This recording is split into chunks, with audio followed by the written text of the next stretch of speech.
Good morning, children. I am back with our story of the week, which this week is Superworm. Now, I know that some of you already know this story, and I think I read it to you earlier on when I was doing a video, but all of our work this week is going to be based around the story Superworm, because we're going to be thinking all about bugs and mini beasts. And this story has lots of different pictures of different bugs and mini beasts you can see already in the front cover.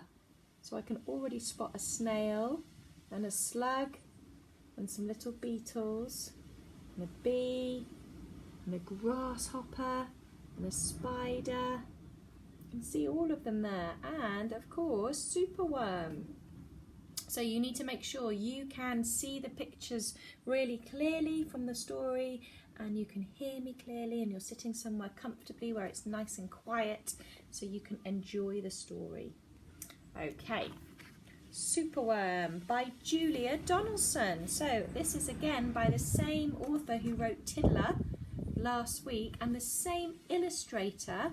An illustrator is the person who draws the pictures, Axel Scheffler, who draws the pictures for Tiddler and for the Gruffalo and for Snail and the Whale. So lots of stories that we share and enjoy together are written by this fabulous author. Superworm. Superworm is super long. Superworm is super strong. Watch him wiggle, see him squirm. Hip hip hooray for Superworm. The bees are feeling bored today. They need a nice new game to play. Cheer up, bees. No need to mope. It's Superworm, the skipping rope. Look, two bees are holding it, and they're going to be twisting and spinning it round for these bees to jump over it. The beetle's fallen in the well. Is she drowning? Who can tell? Not to panic, all is fine. Look, oh no, what's going to happen? It's Superworm, the fishing line. Look, they've dropped him down there, and the little beetle's hooked onto the bottom of the worm's tail. Then toads and beetles, bees and bugs, brother snails and sister slugs, Uncle Ant and Earwig Aunt clap and cheer, and they chant this chant. Superworm is super long, Superworm is super strong. Watch him wiggle, see him squirm. Hip hip hooray for Superworm. Ooh, the chant is carried on the air to Wizard Lizard in his lair. He mutters in his servant's ear, find that worm and bring him here. The servant crow is black and grim. Everyone is scared of him. They all let out a fearful shriek to see their hero in his beak. Oh, there they are. They don't look too friendly, do they?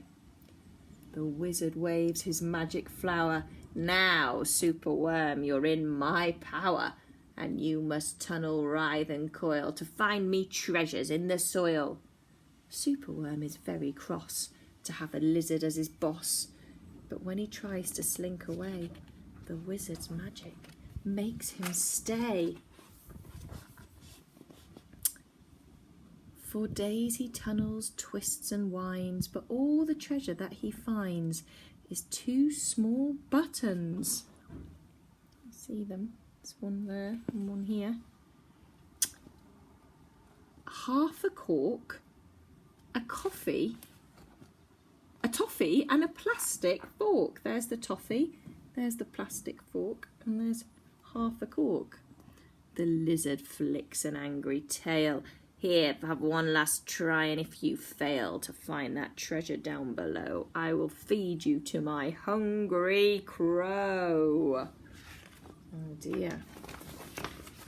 The crow is flapping through the night, and everyone looks up in fright and see him perch upon an oak and listen to his dreadful croak.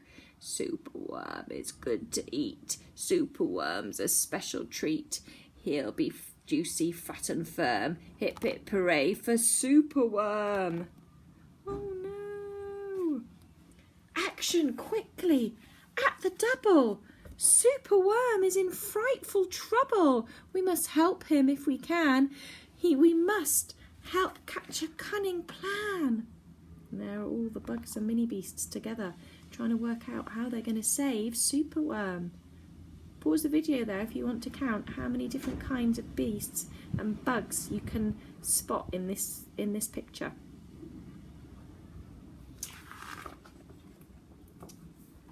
The garden creatures leave their home carrying a honeycomb.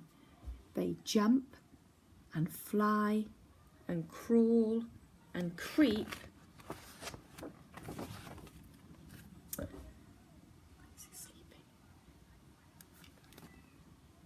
And find the lizard fast asleep. They chew the petals off his flower to rob him of his magic power. The caterpillars fetch some leaves, while busily the spider weaves. You see him weaving a lovely, beautiful web. Beautiful and clever. The web is strong. The web is tough. The web is plenty big enough. And the wizard wakes. This isn't funny. I'm wrapped in leaves and stuck with honey. Then the bees and beetles fly, and they lift the web up in the sky. Help. This is the place. And bang, crash, thump. The wizard's in the rubbish dump. Look. And now from somewhere underground there comes a distant rumbling sound. The earth begins to heave, and then Superworm is back again! Woohoo!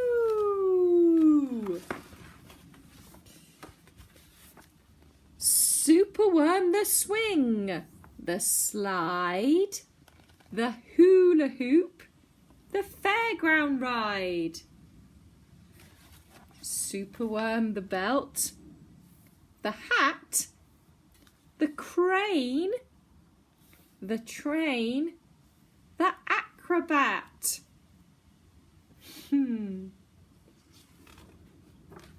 The toads and beetles, bees and bugs, brother snails and sister slugs, uncle aunt and earwig aunt, clap and share and chant this chant. Superworm is super long, Superworm is super strong. Watch him wiggle, see him squirm. Hip hip hooray for Superworm! Woohoo! It's such a fun story. I love that story. I think that's one of my favourite Julia Donaldson stories. Okay, now some of the activities that I've asked for you to do are to think about all the different things Superworm can do. So I'm not sure, I think it's Tuesday I've asked you to do that. So make sure you watch the video again and you pause it on the right page to help you with that activity. So I think all the different things, that's one thing. All the different things Superworm can do. So look at, and you could probably think of some other things that Superworm could be yourself. And another part of it is to really think about all the different mini beasts or bugs that are in the story, and to try and make like a little bug fact file. So having that page which has got all of them together, I think it's here. I paused it here. Pausing the video there and looking and maybe writing a little list or drawing some little pictures of all the different mini beasts and bugs that you've got on that page would really, really help you. Okay, lovely children, enjoy your activities this week. I hope you're all well. I think it's going to be very hot and sunny this week again, so hopefully you get outside and enjoy what is now officially summer, because it was the longest night on Saturday night, which meant that it was summer solstice when it's officially the longest day of the year, which means that nighttime is at its shortest and daytime is at its longest. So be happy and enjoy being outside. And take care, and I'll be back. I think I'm going to read another story on Wednesday called The Very Busy Spider about another mini beast. So tune in for that. Bye, children.